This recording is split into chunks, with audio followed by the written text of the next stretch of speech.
Hi, I'm Sharada, and today we're going to learn how to make a hydrating facial mask. But before we start, we're going to need a few ingredients.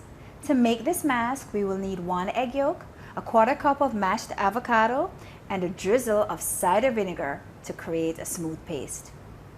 We're going to start out by mixing the ingredients together.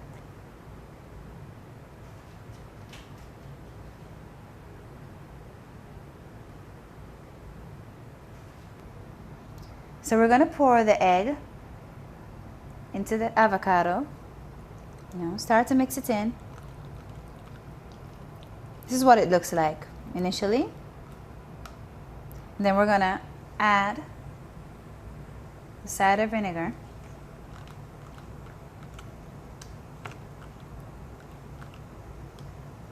And this completes the mask.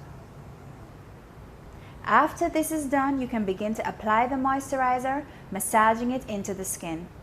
The egg and the avocado penetrates, softens, and moisturizes the skin. The cider vinegar stimulates, tones, and gently exfoliates the skin. After this is done, you can rinse with warm water. I'm Sharada, and that is how you make a hydrating facial mask for your skin. Have fun and beautiful skin.